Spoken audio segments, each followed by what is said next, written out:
So from time to time, I get you all to ask me questions, or I try to get you to ask me questions, and some of you do.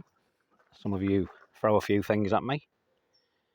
And the other day, somebody commented about a grass that I've got, one called Calamagrostis emedensis. But the grasses you're looking at there, that's Calamagrostis acutiflora and the Cal Forster, all but that one there.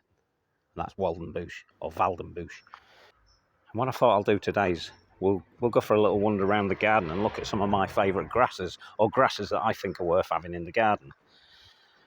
Grasses get a bad name. They've always had bad name in the time that I've been keeping them, and I don't know why. I don't understand it. I talk to people and I say, try this, try that, try the other, and they kind of shy away from it. So we'll have a look at a few nice ones that I think are nice. And the one in question that the person brought up was this one. And they asked to see how my own was doing in the garden. Well, unfortunately, the one they were talking about has actually been removed because it was in an area where everything else was taking over. I knew it had a short life there because these things naturally do. They're never going to last forever, so you've got to kind of stick with it until you can no longer stick with it, if that makes sense, if that isn't waffling too much. And in this case, Calamagrostis emedensis, which this one here is, had to be removed. I can't remember whether this is the actual plant, to be honest with you. And if it is, I would have split it at that point. Now, Calamagrostis emedensis is a lovely, maybe 2-foot grass. The leaves are always pretty good from the word go, but it's the flower heads or the seed heads that offer the most interest. And in this case, they're at this phase. And up in Lincolnshire, this is the phase they're at anyway for me. They start off with that look there, and that is really green once it starts. Now these have gone through that phase, but they are a real intense green. And then they go through, and they get pollinated by wind as usual, and they turn into this buff colour before finally dropping all the seed heads. Now with Calamagrostis emedensis up in my garden, and at previous gardens that I've had, I tend to not find a lot of seedlings around. I do find them, but not many. I tend to find them in other plant pots, to be quite honest with you, more than I do in the actual ground. So it's definitely one that's worth having. It is a nice little grass. I haven't got one in the garden at the moment, so I can't actually show you one in the garden. I'm trying to bring them on in pots again, and I'm having a lot of shifting around, so I haven't got the space at the moment. I've got the space, but I haven't got the time to put it into the area that I want it. But it's a nice one, and I would highly recommend that for any novice or anyone, any professional really. It's a very nice grass. So I'll show you another one next to it. Now this is Erigrostis, and it's called Totnes Burgundy, one that was found in Totnes down in Devon in a nursery. And it has this burgundy colour going through it, which is beautiful actually. And it was a chance seedling because Erigrostis, I think it came from Curvula, which is the African love grass, is just a plain green. So all the greens in there, that's how it is normally. Whereas this one developed this. So it's been brought to the market. Now this particular grass does have a habit of doing what we call viviparia. And that's basically the plant, instead of seeding, sending seed heads out, it sends a little baby plant out. And that was the case of this. And this actual plant there is a viviparia. It's one that came off of the original plant, and I've got several now, all from the same plant. Now, I thought that would turn back to green, or actually appear green, and it was green when I took it off. But slowly it went back to this lovely burgundy colour, which is pretty good. Now that one can be a very good seeder, so just be careful with that one. It will seed all over the place. I tend to keep it in pots. I tend not to put it in the garden. And when you put it in a pot, just watch it. As soon as it starts seeding, I do tend to remove the seeds, although I do miss them as well. So you do find them around, which is fine because they're easy enough to pull.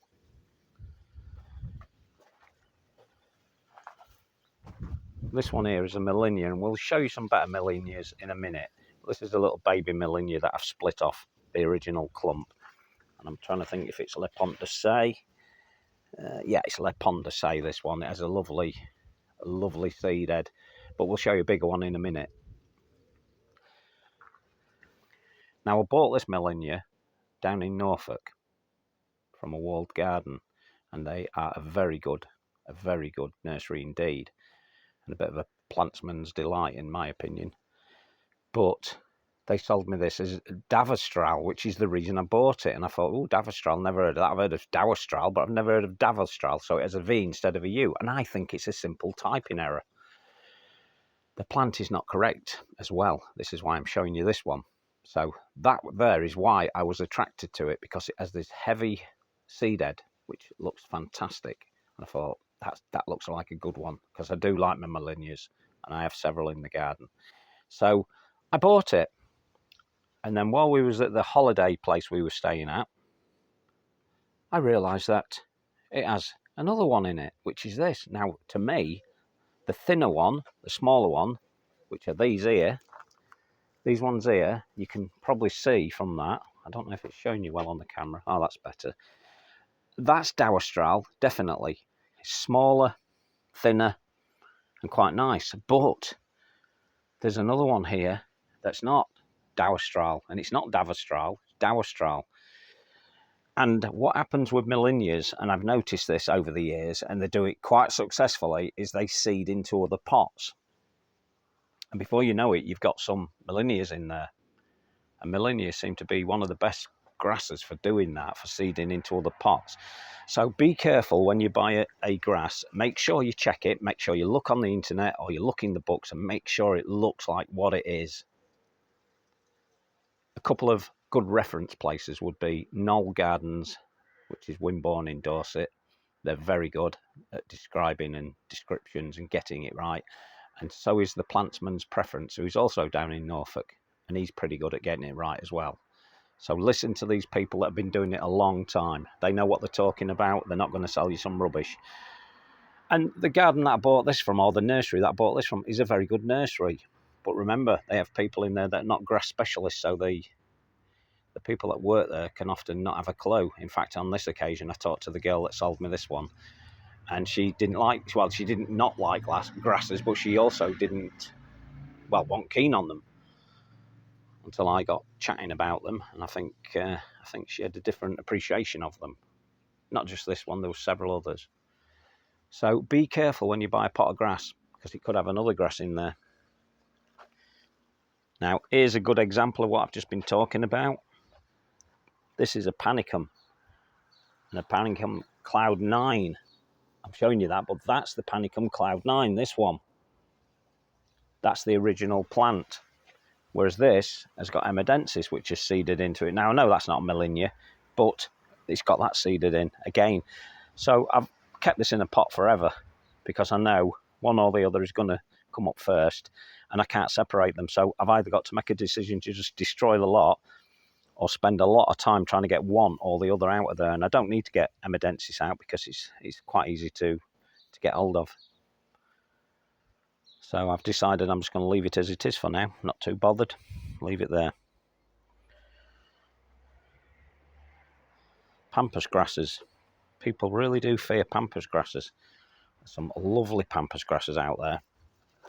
And the correct name... Move that out of the way. Everything's in the way, innit? This is my standout area, or my nursery area.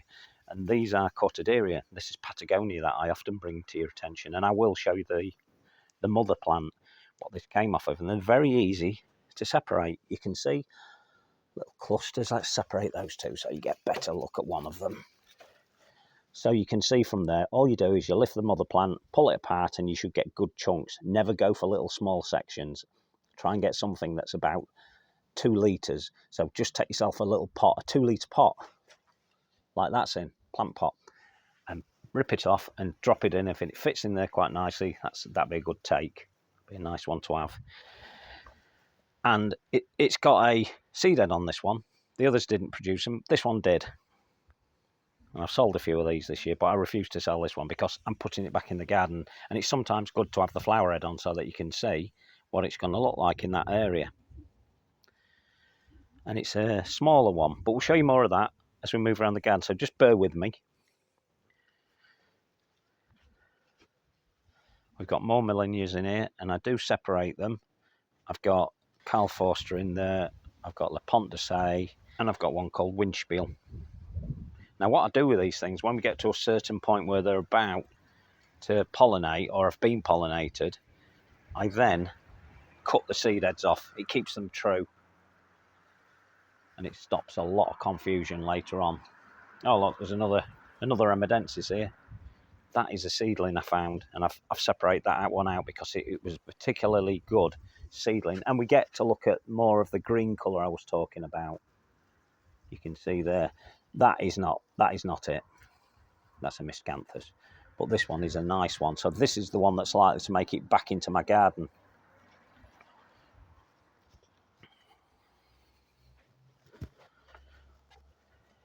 As you know, this here is my nursery area. I've got a lot of grasses in here, too many really, but I do sell them. There are grasses in here I'm trying to keep hold of for myself, and this being one of them. Not that I really need it. And this one's Lamus arenarius, and the very spready one. And again, we'll show you a more mature sample of that one, or example of that one, when we move up the garden.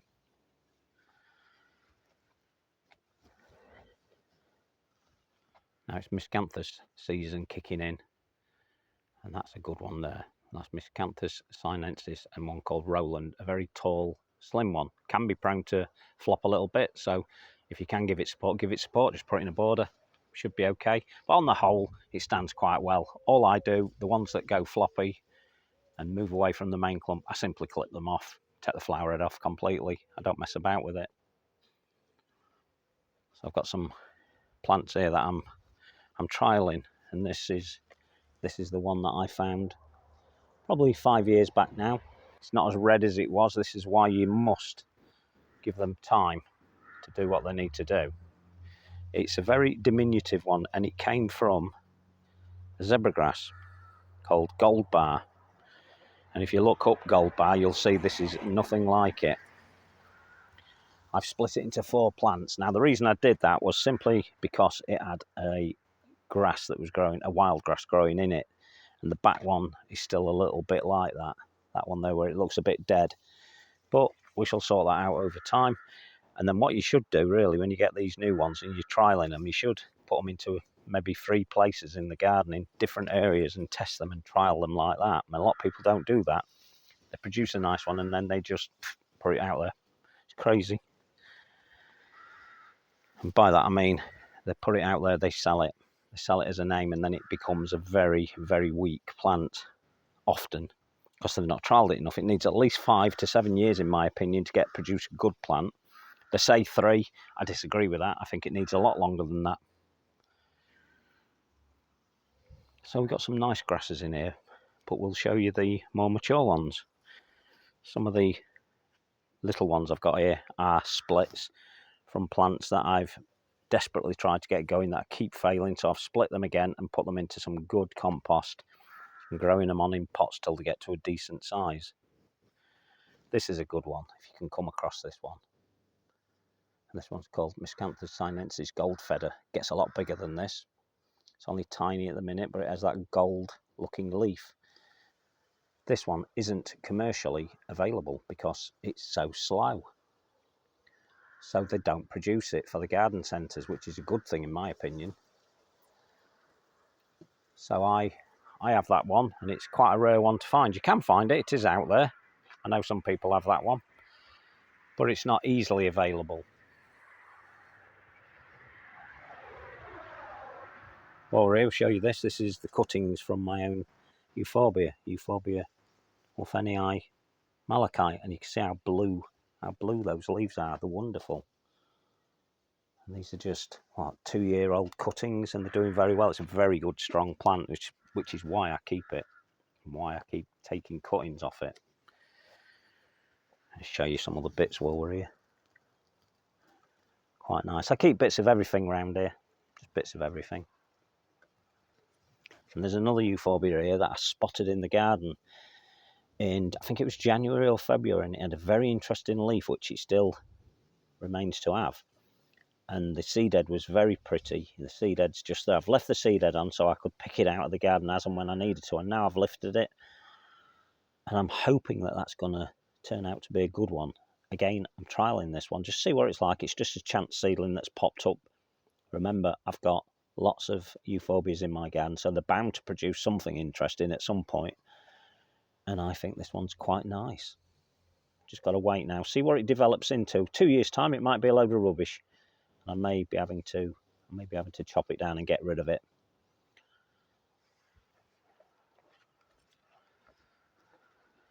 Now this one is Lamprophysis, and I can't really show you it flowering because I've taken them all off.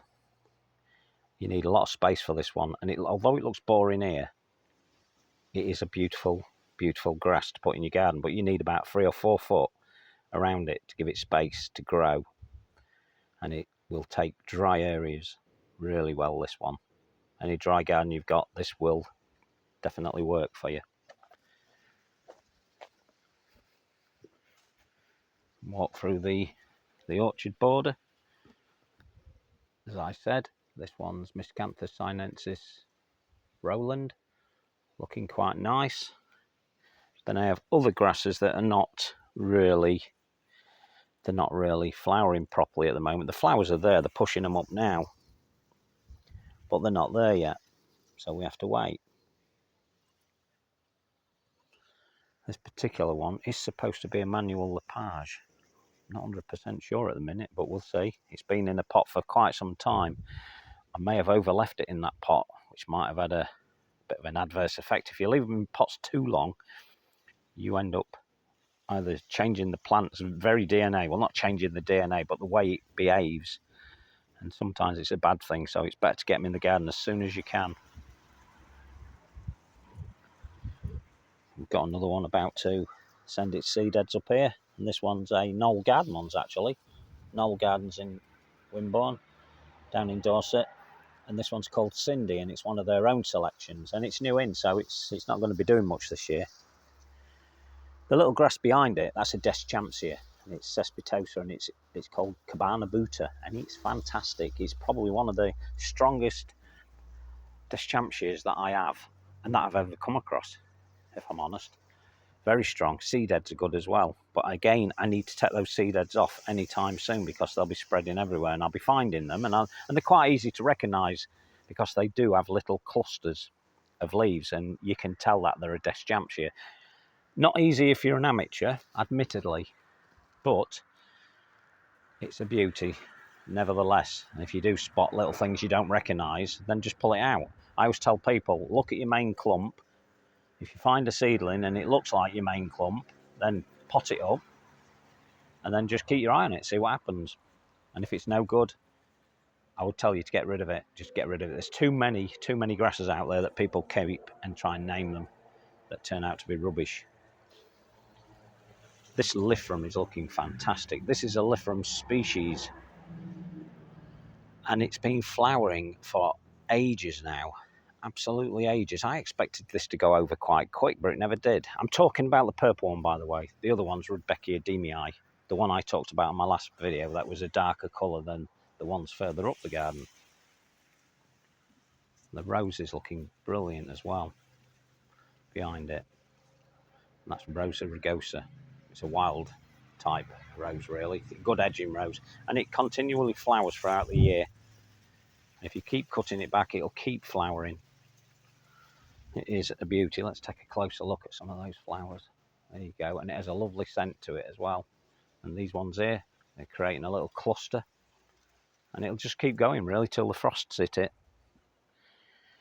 Got a little zebra grass here. This is a nice one. This was mentioned as well. So if the person who's watching this remembers sending me that message about little zebra, Miscanthus sinensis little zebra, this is the actual one. And it's a zebra grass, as I said, and it produces wonderful pink seed heads, and a lot of them, and it can be prone to getting to 4 foot and splaying out a little bit, and that's where the point you control it. Now, they said that theirs was a year old and it was flopping, which I found a bit unusual. But you've got to be careful when you have grasses. Don't put them into too much of a rich soil because that will cause that sappiness and floppiness on them, on any grass. if it's too richly fed. Just feed them in spring and then just forget about them. So it has this lovely cross banding, and then it produces its flower heads. It's going to produce some this year, but not many because it's only a baby. But it is nice. This one's been flowering for quite some time now, and this is an older variety of miscanthus. But it's quite nice, and it's going to get bigger, and I need to make allowances for that as time goes by. This one's Miscanthus sinensis, and it's one called Nishidake. It's a very old variety, worth having.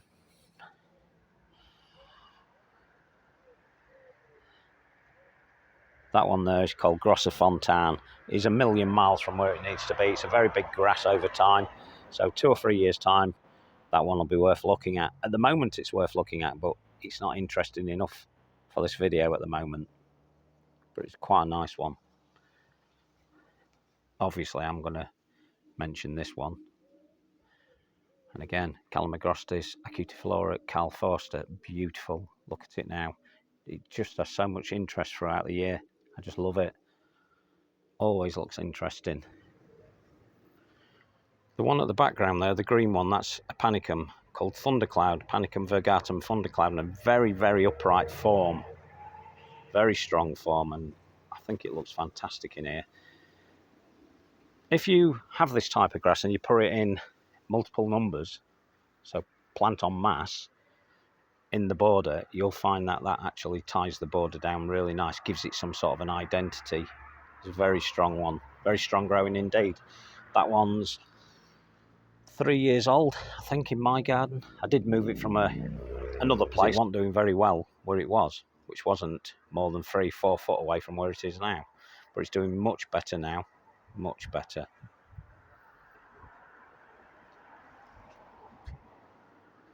That elder is fantastic. I love that elder. And there's the cutting of it. The cutting has grown 4 foot this year. I tell people to treat it like a buddleia. And you should. Just treat it like a buddleia. That's as in the cutting I'm referring to. So we'll zip along. I don't want to make this video too long. I've shown you this one quite a few times this year, and that's another Deschampsia called Gold Tau. And it's fantastic, wonderful. And I keep it with the Calamagrostis just so you get this little different look about it. We've got another one here called Miscanthus Cabaret. That's wonderful. If you're looking for some sort of a short windbreak, I'd highly recommend that one. It's quite good. It's a clump former again. Everything I'm showing you is clump formers. There's nothing I have that's going to run amok. And then to the left of it, there's one called Yakushimensis, which no longer exists. It's actually Yakujima or Shima, Yakushima dwarf. And that is the size it's going to make in leaf, which is, so I guess, about 1.5 foot, and then it'll send up its flower heads. And that gets shade and part shade throughout the day, and it does quite well. Here's the Girava, or the steeper Itchu, Girava Itchu, call it what you will. It is a wonderful grass. Absolutely love it. I've now taken some seed heads off, and I'm going to propagate those. So we get a nice view of 2 of the grasses here. We've got that one there, which is Cortaderia Patagonia.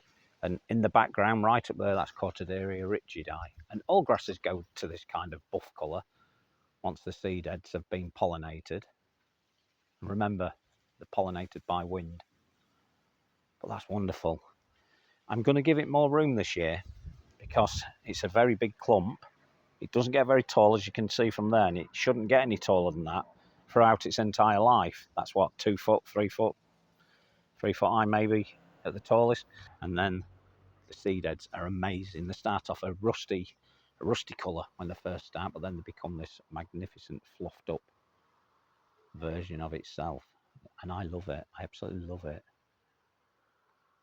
You can cut those off and put them into pots as well. But according to Kathy, they're dust collectors, so she won't have it. Whereas I'd love to see them in a pot in the house, chopped off. So next to it, we've got a very old variety again called Poseidon, a very strong growing one as well. Look at that, it's fantastic, I love it. But it's too close to the pampas. So I've been looking at this. In fact, I was looking at this last night. I'm going to move it about 4 foot back. I've got the space. The trouble is I'm on heavy chalk there, so I've really got to dig a proper hole for it and get rid of all the chalk that's in the ground. But what a fantastic clumper. These seed heads will go to about 2 foot higher than they are at the moment once they open, and they will open up quite nicely. And I'll show you that again once they do that. In fact, there's one trying to do it, but it's one of the early ones. You can see it in the background there. That's opened up. I'm sure you can see it. I'll point it out, but you shouldn't need it pointing out, that one there. So it splays open, and they'll all do that over time, but it does need moving. Very strong, very robust. They all have these types of midrib, or most of them, some stronger than others. And this has quite a wide leaf itself. Very nice. So that's a good one, but I need to move it. Next to it, in Frankenbin, which is this one here, is a Millennia Le Pont de Say. Now it takes a bit of time to get into its stride, and it's starting to. I really need to put it in another pot now, freshen it up a little bit, because it gets quite tall, quite long, but it does splay out. And that can be a nuisance for some people, and it can be for me at times. But it has this lovely, lovely stem. And I can never focus. It's such a small stem that it's hard to let it focus in on that. But it's more of an olive green or a brown. And it's not focusing. I can't really get it focusing for you. It's just too small.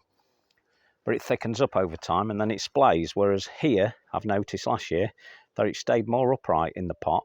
So maybe that's the answer. There's another Millennia here. And this one's Millennia. And it's Caerulea, but a subspecies called Arundinacea. And this one's called Windspiel, and it means wind dance or wind play. I'm not exactly sure which. But as you can see, it is doing just that, dancing in the wind. It's fantastic. This isn't flowering yet, but it looks like your typical pampas grass head. But look at the size of that. That's probably a foot tall. It's been in that pot for 2 years. I've had it in the garden and it remains small in the garden as well. And it's probably the most diminutive pampas you'll probably ever come across. And it's one called Tiny Pampa. Very nice. And it's quite late flowering. I think that's its only setback, really. So we'll have a little swing around. Show you how the garden's doing. There's another miscanthus there, swaying in the wind. The very first grass that I put in fact, the very first plant that I actually planted in here. That's one called Jubilaris. Beautiful, beautiful. I'd say mid-sized, mid to tall growing miscanthus, but it's wonderful. China Chlorubra, not easy to get going, not very successful from seed either, so I wouldn't bother doing that, but I love this one. I have it all over the garden. I've got 3 in this area actually as well. And it's a New Zealand grass as well. And I've got another one down there. They're all at different phases. And that's a beauty. And they mix well in mixed borders, they really do. Next to it, I've got Acniferium calamagrostis, and I love this one. And this one can seed around. I don't find many. I don't find enough of these that I'd like to find, because it is a very nice grass. And if you've got a wild area, this would look fantastic in that wild area. And them seed heads are brilliant. They do splay out a bit, I'll admit. But if you can put them up against something like this Lithrum, it's supporting them. Looking very nice. So when I went down to Norfolk, I bought another Andropogon. This one here was bought from Beth Chatto's 3 years ago. And that has a really, really nice diffused leaf as it gets going. And that's a beauty. And it's a Grassy, Andropogon Grassy, and it's called Weinheim Burgundy, that one. And its common name is turkey foot. And when you see the seed heads come out, you'll know exactly why it's called turkey foot. It looks just like a turkey foot, obviously. Beautiful. While I was down in Norfolk, I bought this one. It's called Black Hawks. Now, I don't know what the difference is. I've come across this on the internet before, and I found it there, so I thought, well, we'll have that one. And it's only a baby. You can see the difference between that one and the one next to it. That one's a lot more mature. I expected these to flop a lot, but I've kept them in quite a devoid, horrible sort of soil there. Very, very thin on soil, and it's chalky, and it seems to be working. Whereas actually these would prefer a bit richer soil, in my opinion. But I think you've got to be careful there again, because sometimes that causes major problems and it makes them flop. So we've got another miscanthus here, and this is a nice one. This is one I'd recommend you get if you're an amateur. Fern at Austin. Miscanthus sinensis fern at Austin. And it's not very big. It's a small to medium size, this one. At the minute, it's what, 3.5 foot up to the flower head. And it's very nice. Then we have another panicum virgatum here. Very tall and very upright, this one. More so than the other one I showed earlier. And this one's called North Wind. Now, I don't know why they call it North Wind. I mean, that's a daft, isn't it? Daft name. Maybe because it's pointing straight up. I don't know. When I say that, I mean north. It's pointing north, isn't it? Would that be north? Yes, it would be north. And it's backed by that Helenium fierce eagle, the one we talked about, that we're not sure whether it's totally correct or whether other people's are not correct and this one is correct. I don't know. Maybe someone will tell me at some point. But it's a beauty, whatever it is. And behind it again, we've got another Malinia. And that one's called Windsowl. It means wind sail. And again, there you go. Perfect day to be showing you this one. The flowing it gives you. The movement is beautiful. I just love it. And again, if you're a novice, if you want to try a few grasses, try Malinia, because these go butter yellow. In fact, they go almost as yellow as this flower down the whole stalk and into the seed heads. And they get very brittle, and then suddenly they drop. So you come up one day and they'll just be all on the floor, and they're so easy to look after. You don't need to mess about with those much. This is a lovely grass as well. This is the Japanese forest grass. This is called Hakanakloa macra. The plain one. I've got several Hakanakloas, and there's not really enough time on this video to show you the others. But this one is a beauty. Very plain, very ordinary. It's not mature yet. It's still a probably 3-year-old plant. I suspect another couple of years and that's going to be looking good. I've got that below this Acer, which is the Davidii type Viper.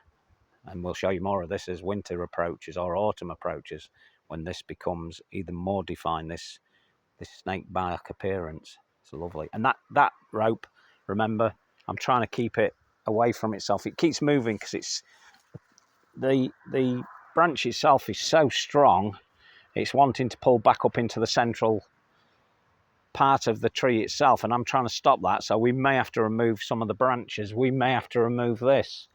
I don't know. We'll see where it goes. But it's a wonderful tree to have. A small tree, really, although some people say it's medium sized. I think that's a small tree for me, and it's going to look good. And don't forget, I've been pruning this from day one. Don't just plant it and leave it. Check it over, make sure it's going where you want it. And if there's little bits of branches, say, going where you don't want them, good example here, don't want that one, that's got to come out. I'll not talk too much about that on this video. We'll try and keep it to grasses. But an absolute beautiful tree. Got another miscanthus here, and it's a bit early for this one yet. It's called Miscanthus sinensis, and it's named after Beth Chatto. It's called Beth Chatto. And it is available from Beth Chatto Gardens. And they do mail order. So it's definitely worth hunting out. Beauty. It's like Eupatorium purpureum that I call Skinny Mini. Still looking good. And that absolutely complements grasses, in my opinion. And behind it, as you can see, we've got another miscanthus. Now this one is called Cosmopolitan. And unlike Cabaret, which is the more plainer leaf but with a stripe down the middle, this one will produce a seed head, a pink one, and a massive seed head, and they're all setting in there at the moment. And again, we'll show you those once they develop more. It's a beauty, absolute beauty. Clumper again, As I said, everything I'm showing you is clumper. And that is a real nice one to have. So let's get a little bit closer to show you the striations. There you go, look at that. Very nice indeed. I love it. And then obviously behind it, we've got Miscanthus Lutaria riparius. And this is what it does at this time of year. I think it's gone past its very best, which is when we have that more plum-coloured stem, which then sort of fades away to that colour. And then with all the dead and dying sections which drop, I sometimes clear them away and I sometimes leave them to fall on the ground and create a mulch at its base. And I've got that in a bamboo root barrier. But it's wonderful. I've not measured it yet. I reckon 16 foot now.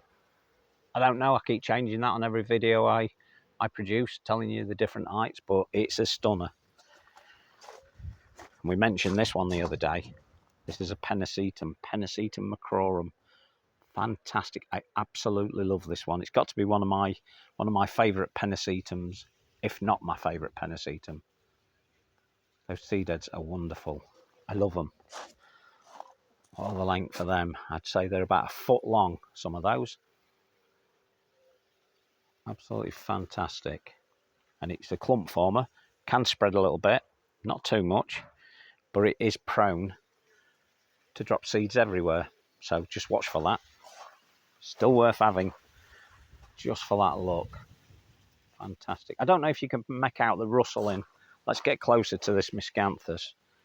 When the wind blows, I'll try and be quiet and let you listen to the rustle it actually creates, because it really is nice. And that's what these sort of plants do. They give you a good rustling sound. I'm not sure that's going to pick up, so we'll abandon that. So they look fantastic. And then the Perovskia, looking fantastic. I love that Perovskia. It's beautiful. The Russian sage, always complementary with grasses, but believe it or not, they look fantastic with roses. If you can put this with a rose, just see where it changes on that rose. It just looks wonderful. And I think the red roses or the pinky red roses are the better ones to put it with. But try any rose, definitely worth it. Better give this a mention. This is Verbena MacDougallii. While we're passing it, it's the only bit that survived. I thought I'd lost it completely, but it seems to have survived again. And it's very nice.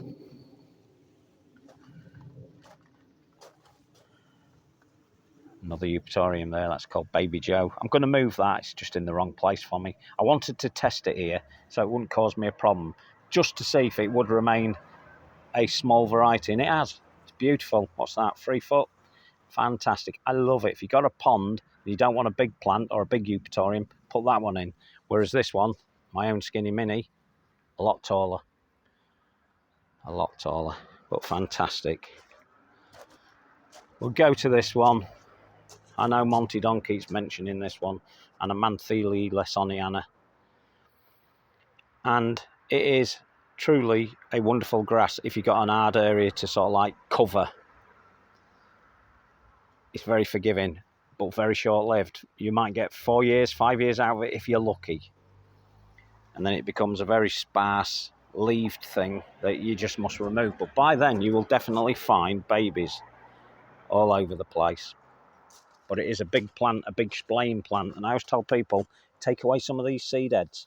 I've already took tons of them away, as I've shown in another video. Yet they keep growing. Fantastic. I love it. The Miscanthus behind there has the most beautiful seed head of any Miscanthus, in my opinion. And it kind of reminds me of the Pampas grass, Patagonia seed head, except this one's taller and more free-flowing. And it's upright rather than splaying. And this one's called Miscanthus sinensis memory. Bad time to show you it because it's not flowering yet. I've got 3 or 4 of these in the garden, and when they flower, I will show you them. And if you look back on some of my videos, you will find that in there from when it was a baby, and it was stunning. But we're a bit early, quite a shaded area this, but there you go. And a Manthele lesoniana, a seedling, didn't land there. I placed it there because I knew it'd do well. But it did come from the grass I've just shown you. We'll have a look at these while we're here. Nyphophia uvaria nobilis.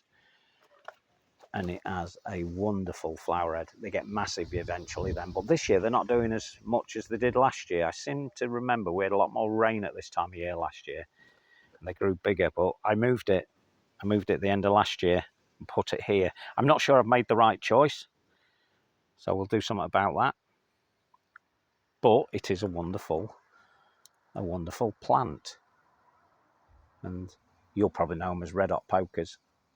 This one's a red-orange poker. So, but it's beautiful. I love this one. This is probably my favourite one, or second favourite. The other one being Rufa. Beautiful. And you can see there's more Millennias. Now the Millennia on the left, if you can see it, let's show you, let's point it out. There, that one. That's Carl Forster. A bit like the Calamagrostis Carl Forster. But this one's Millennia Carl Forster. And it's a wonderful one as well, a very strong grower. And then to the right, I've mentioned this before, there's a Millennia here, and it's called Stormcloud. I cannot find no access to this on the internet at all. I've never found it. I bought it as Stormcloud, but from a plant sale, so maybe that person found it. But it is a nice one. It's a very nice one, actually. Heavier in the seed head and seems to splay a little bit more. But it looks fantastic next to this Sanguisorba, lilac squirrel. Fantastic. Oh, finally it's starting to move the water in there. My fault really. I let the water drop a bit too much, so I topped it up last night. It's looking good. Again, grasses with eupatoriums. Just get yourself a eupatorium purpureum. Any eupatorium purpureum will look fantastic with grasses next to them, as does this. Here's another miscanthus here, and this is Miscanthus sinensis Morning Light, and it has stripes in it, very fine ones on the edges of each leaf. And when that gets into a bigger clump, it does look stunning. And if you can put that next to some sort of a pond, it looks beautiful. The reflection it gives over a pond is wonderful. It has almost a vasal shape to it as it gets going, which makes it really nice. And there's another miscanthus here. I'm trying to desperately find its name. This one came via Ben, and I've been desperately seeking this one. Now it's only small at the minute. And what we got, yeah, that's it. Silver Charm. Have a look on the internet. Just have a look on the internet and see what that produces as it gets going. Miscanthus sinensis Silver Charm. Fantastic. A wonderful one. And there's another good one that's coming out as well, and I can't remember its name, but Ben's going to hopefully let me have one of those as well. And it's next to the old sedums, Hylotelephium Carfunkelstein. I love showing this one because it is really a nice one. And then the other miscanthus I seem to show a lot, and that's because it starts early, so it's worth showing you. And this one is Samurai, and a very nice one, mid-sized grower, I'd say, 4.5, 5 foot to that, but very slow. But it has the most wonderful leaf, as I always say, every time. Then there's another one here, and it's lacking a bit of rainwater really, but this one is a favourite of mine. And it's called Miscanthus sinensis cheugensis. Be hard to get hold of because that was found by a plant hunter at Krieg Farm Plants. And they may have it, they may not, but it is absolutely wonderful, and it's just starting to send seed heads up. I will do another video once we get the seed heads going better. And they're yellow when they come out, them seed heads. Some are red, some are pink, some of this rusty colour, but all of them are beautiful. Now down to another favourite of mine. I love this. Elymus magellanicus. Just looks fantastic. I cannot wait till we get more of these. It just fires me up so much. It's just beautiful. In a gravel garden is where I think it looks the best. You can put it in your garden, but it needs a lot of sun to get it going. But in a gravel garden, it looks fantastic.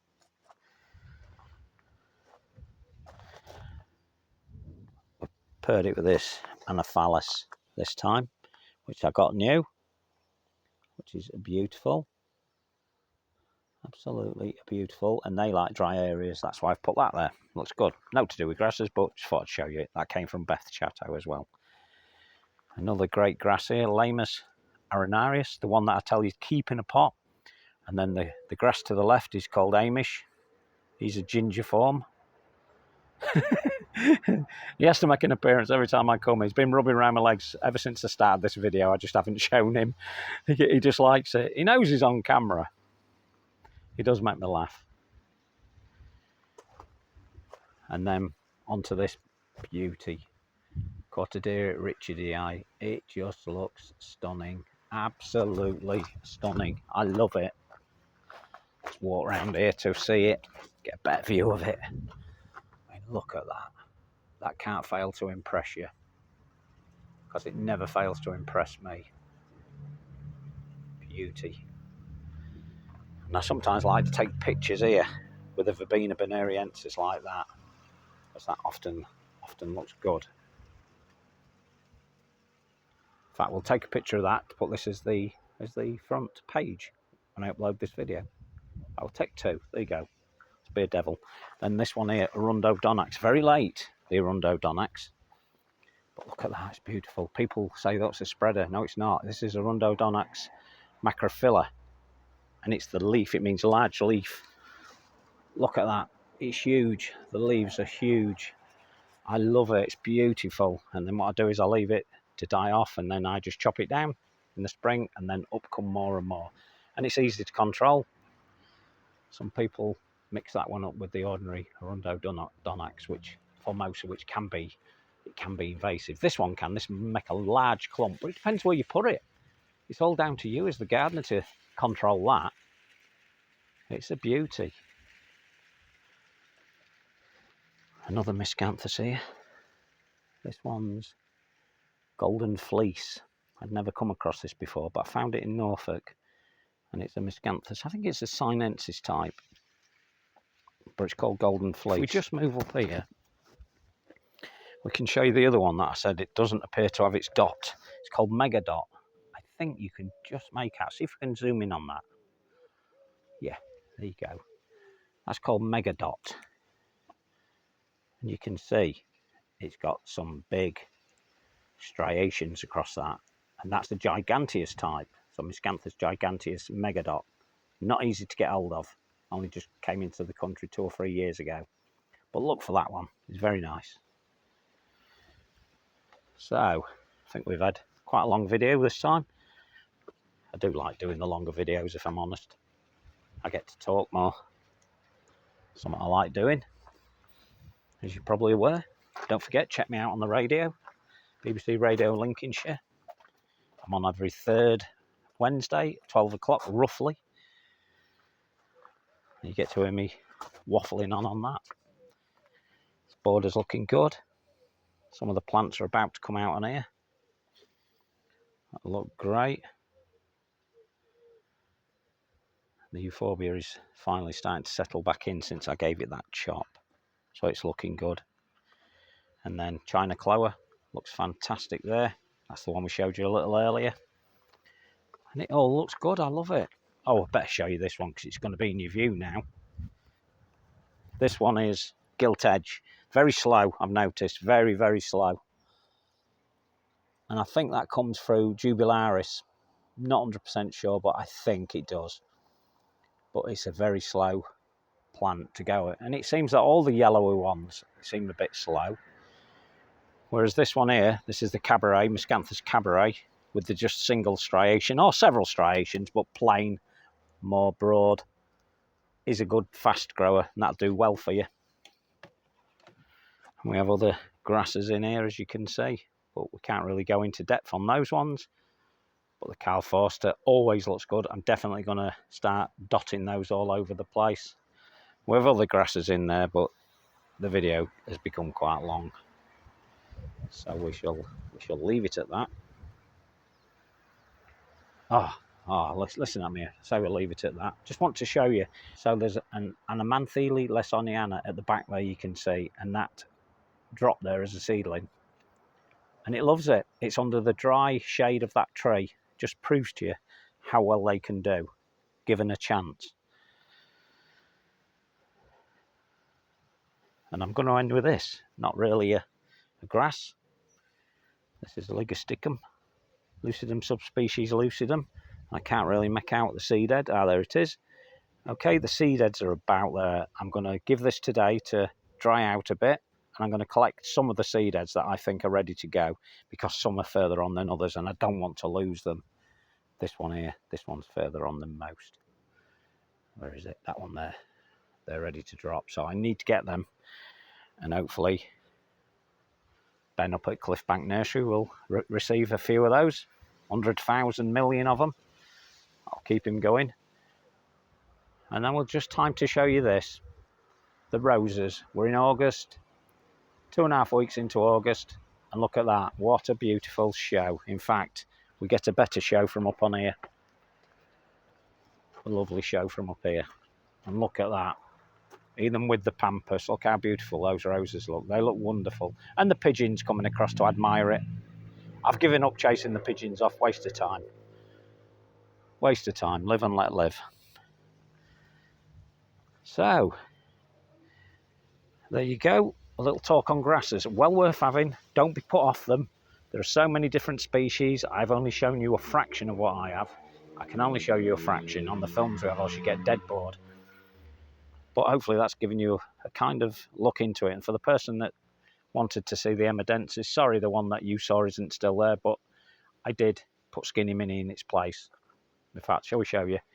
In the background there, the eupatorium you can see right there, Skinny Mini, and the emedensis was at the base of it, and I had to move it because it just didn't like it. So we will get it going elsewhere, and they do make lovely clumps. So thanks for joining me on the tour again. Hopefully I ain't waffled on too much. And I'll talk to you on the next one. Ta-da!